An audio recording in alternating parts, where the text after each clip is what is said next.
Morning everyone. Today we're off to Wilpena Pound to check out some of the sights and seeings and everything there, as well as some of the lookouts and everything like that around the Flinders Ranges. So stay tuned and we'll update through the day.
Doing some bushwalking.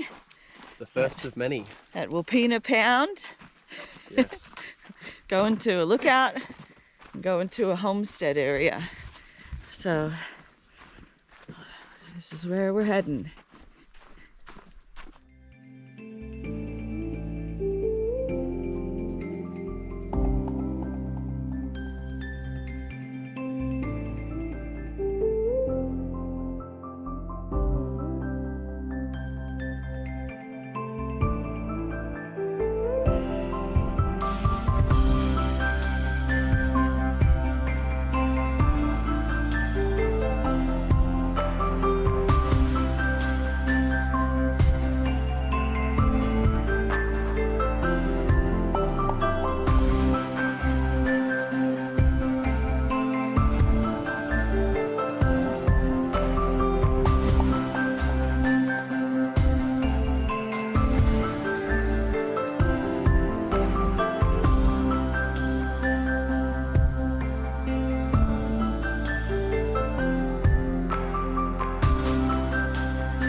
All right, so we made it to the homestead. We did. Oh, you see anything in the windows? What's in there? Can't go inside? No. History, oh. Yes, stuff about Wilpena Pound. Can't go in this house though. It's all locked up. Don't know what would be in there anymore. But we're going to continue up the path over here and go to the lookout. So we'll put some more footage up soon. Let's keep going. Up the hill we go. Up the hill. It's apparently 600 meters to the lower lookout and then another 600 meters to the higher lookout. And of course we're going to go to the higher one. You get 360-degree panoramic views up there apparently, so let's go and check it out.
So we made it to the top. We're at the top of the lookout. It was so hard. We're all unfit. We're all very unfit. Yes. We were not prepared for this. How are you feeling, Joshua? Dead. Dead. You're dead? But we're here at the very, very top of Wilpena Pound with views of the ranges all around. It's quite pretty. And then they have the audacity, after climbing this whole way, to not even give you anywhere to sit down. How rude. That's extra. That's extra. So beautiful views, but oh my gosh, that was such a hard climb. That would be the slowest time lapse ever.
Really good.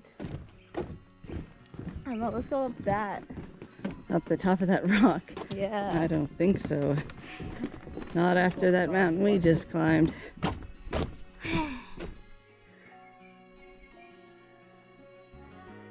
Joshua's crazy. As if you'd want to walk up that. The trail's over this way.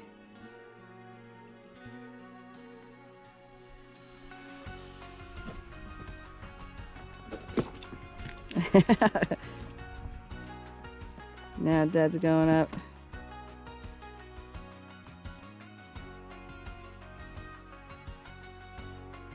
We will not be going up there. No. The boys can be crazy.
Everyone, we're down the bottom of, what was it, Bunyaroo Gorge? Bunyaroo Gorge. Yeah. Yes. Look at these rock shelves. It's awesome. Yeah, man. So many layers of rock. You guys be careful over there. Big rock walls down here at the bottom of the gorge. Kids exploring.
Good afternoon. So today's move day. We've left where we're staying up in the Flinders Ranges, and now we're moving further into the Flinders Ranges, and we're going to Parachilna Gorge, and tomorrow we're going to do Parachilna Pub, and yeah, we're going to spend the next 3 days up in there and chill out for a while and see what it's got to offer.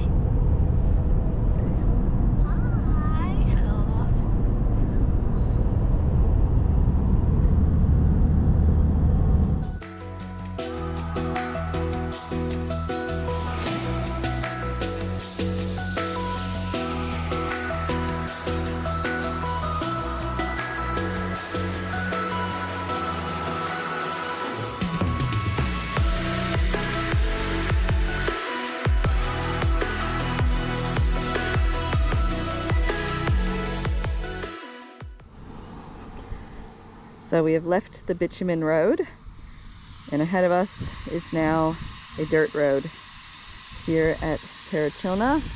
Going to Parachilna Gorge, which is a free camp, because we're going to be on dirt for a little while. We've got Andrew letting down the tires. Just airing down the tyres, 30 psi in the caravan and 25 on the ute. Both front and back? Front and rear, yep. Just making a more smoother ride on the caravan in the car. Yes. So yeah, now we'll be in the top end of the Flinders Ranges. We were down more to the southern end before and a bit on the eastern side. And yeah, exploring a new part of this beautiful area.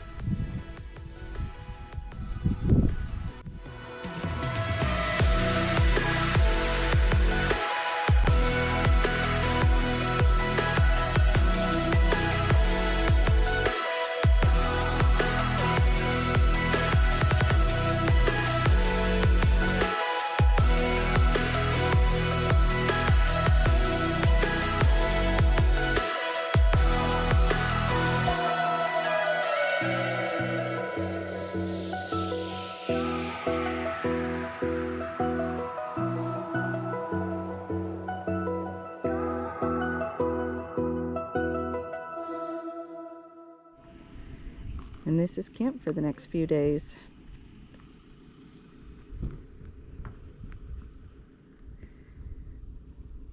Very nice spot.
And a kid now.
This is Flinders, the old copper mining town.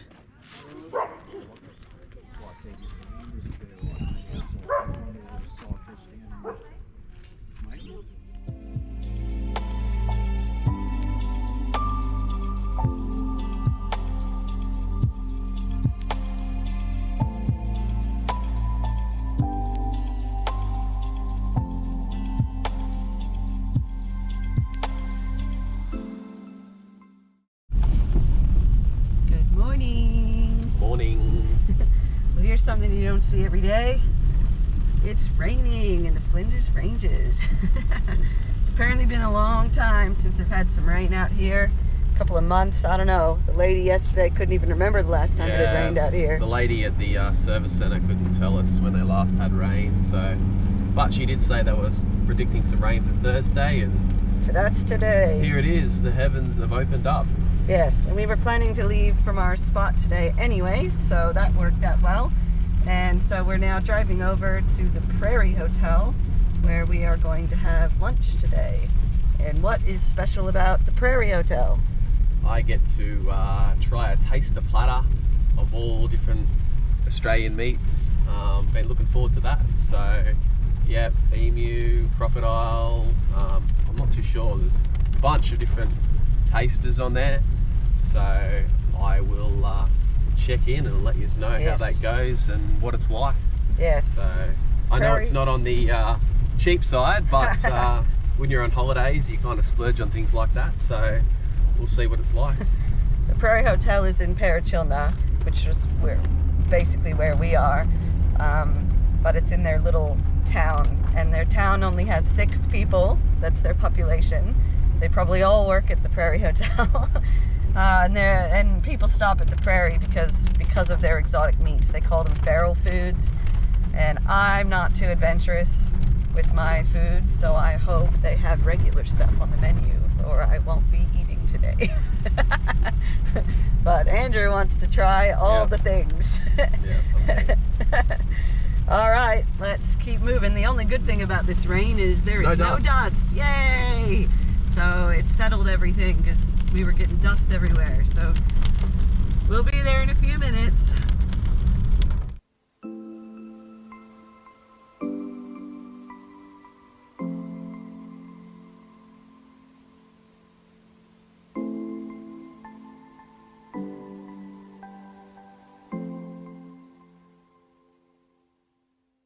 Yeah, Holly.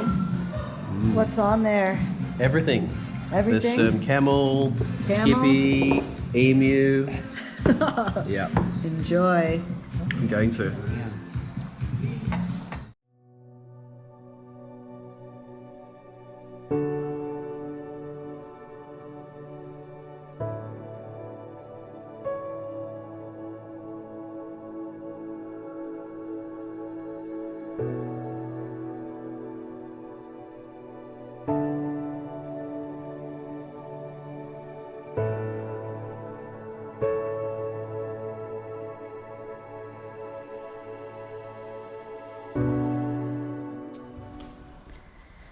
All right, Andrew's had to go get fuel. He took the kids with him, so who's that?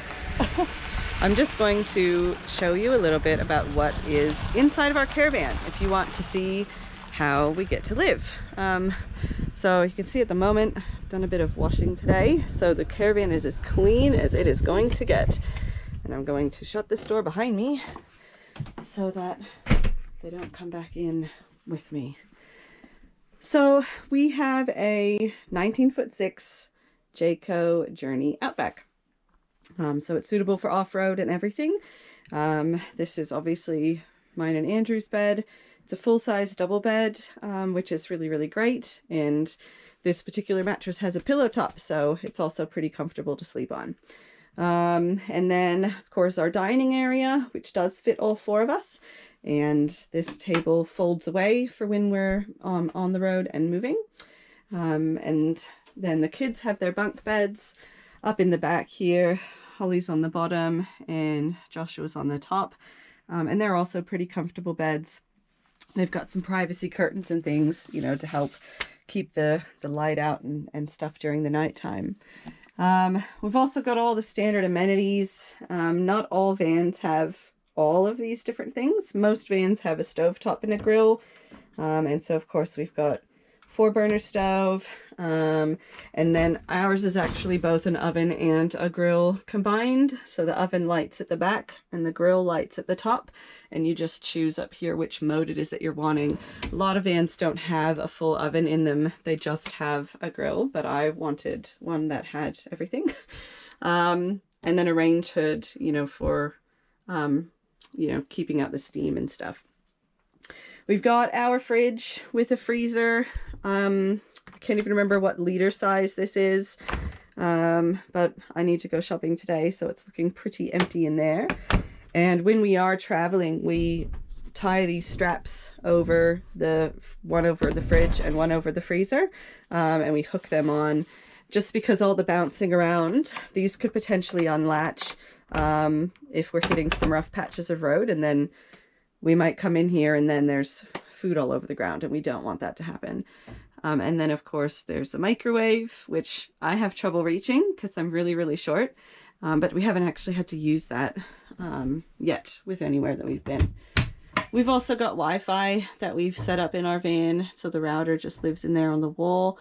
That white cable that's going through the wall at the top goes outside and connects to a high gain antenna, so that way we lift that to make sure we're always getting good service. And so far, the only place that we've been where we haven't gotten internet service was in the Parachilna Gorge, which is at the top end of the Flinders Ranges, because we were just too deep down in there. And even with the antenna up, we couldn't get internet service. Nobody had mobile phone service. So for 3 days, we were pretty much just kind of cut off from everybody with that. And then, of course, as we keep coming down here, wardrobes and things. Now, I'm a very structured and organized person. I made sure every person just has their own shelf, so that they're responsible for their shirts, shorts, and pants and stuff on each shelf. And same with organizing smaller items like socks and undies. I put dividers in here so everyone knows which section is theirs, and it makes putting away items much easier. And then, of course, our bathroom. So we have a full-size ensuite. We've got a washing machine in here as well, which I only will use when we're at caravan parks and can actually hook up to water without draining our own tanks. And our shower, which I'll just come under, is a really nice shower, actually. It's got pretty good water pressure. And so I'm happy about that. A few other things, I guess, to show what we kind of have in here. We've got a TV, which is just mounted at the end of our bed. And so, you know, we can either all be sitting on the bed or a couple people sitting on the chairs, and we can still obviously see the TV. Every bed has a fan. So the kids' ones have a fan each at the end of their bed too. And there is a sound system that was already installed. And so that music can work both inside as well as outside of the van. There's speakers outside. And then this is our little panel that shows us how many hours of battery we've got and how full or empty our tanks are and that sort of stuff. You know, and then we've got an air conditioner up the top there, which again, we only run when we have connection to power at caravan parks. When we're not in caravan parks, down here you'll see a black vent that's coming off of there, and underneath this seat there's actually installed a diesel heater, and so the tank for that is outside of the van on the back. It's got a very fine hose that leads up into here, and it warms this whole place up nice and toasty. I guess the only other things I can show you is just the fact that we have storage under the bed. I'll just see if I can lift this up with one hand. So under the bed is where our batteries and, you know, all the electronic stuff is getting stored, as well as some of our shoes. Andrew can talk more about that in terms of inverters and solar panels and all that sort of stuff. And we can access under this bed too, which is where we keep the Weber, and we get that from outside. There's, you know, all sorts of hidey holes and openings and things all over the van. So I actually don't have every single cupboard in here completely full, which is a good thing because it means we have space if we need it. And you'd be amazed just how much you can actually fit into a caravan, especially with 4 people. I thought that there wouldn't be enough space, and there is more than enough space. So I love all the compactness that comes with caravan living, and I like the, you know, the Tetris packing style of what can I fit here, what can I put there. So that was my domain. When we first were setting everything up on the inside, I was like, everybody out. I will be the one to organize exactly how I want this. And then you'll just learn where things are based on what I've done. So yeah, so that just gives you a bit of a tour inside of our caravan. And that's only the inside. There are a few features on the outside, like an external shower and a picnic table and stuff. But we might save that for another video. So, all right.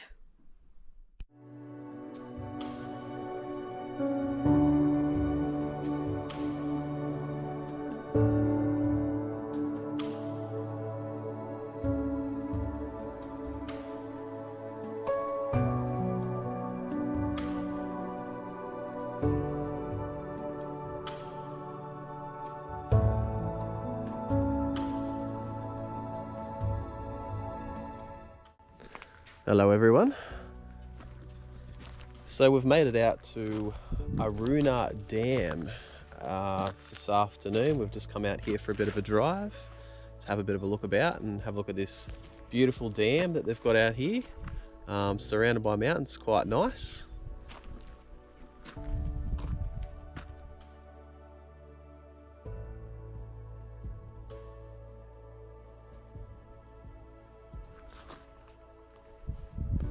Nice spot out here, so we've just come out to chill out for the afternoon as we keep on making our way up towards the Unandata track, which we're going to be doing in the next couple of days. We had some rain fall over the last 24 hours and we heard that the Unandata track was closed. As soon as it rains, they close it. So we're hoping in a couple of days time, by the time we get up to that area, to Maree, it should be back open again, so we can adventure on that.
So, some of the facts that I have learned about Aruna Dam is that it holds 4,860 megaliters of water with a catchment area of 65,000 hectares. So that's quite a lot of water. The wall height is 24 meters, and it actually looks like it's getting pretty close to the overflow. And the length of the wall is 230 meters, but unfortunately we can't walk like out onto the main wall. We're kind of blocked by a fence, so you can't actually walk to an area where you feel like you're looking down directly over the water. We're kind of just off to the side. But this is it's a 6-kilometer trip down the road off of the main road, the Outback Highway, and that's only a few kilometers down from Leigh Creek, which is where we have 2 nights staying, and so we can catch up with laundry and a couple other things while we've got the opportunity to have power and water before we head into some more remote territory. So we're going to walk down a little bit further down towards the other side of the dam where there isn't any water, and we're just going to see if we can get a better look down there. So this is the other side of the dam with the overflow area, and this is probably about as low as we're able to get. What do you guys think? It's very green. Yeah, it does look very green. That's because it's stagnant, and it would obviously be cleaned before it would go into anybody's water supply. So yeah, it's pretty cool though.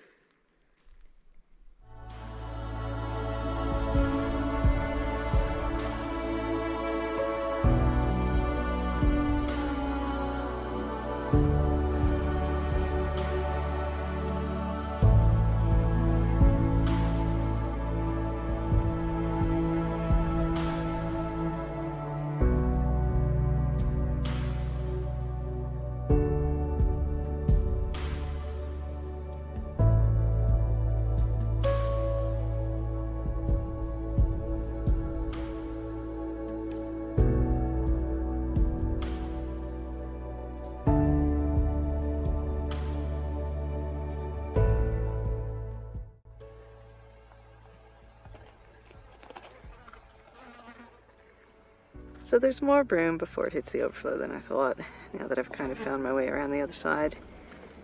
Still a few meters, which would be substantial amount of water when you consider the entire dam catchment area. So yeah, still more room.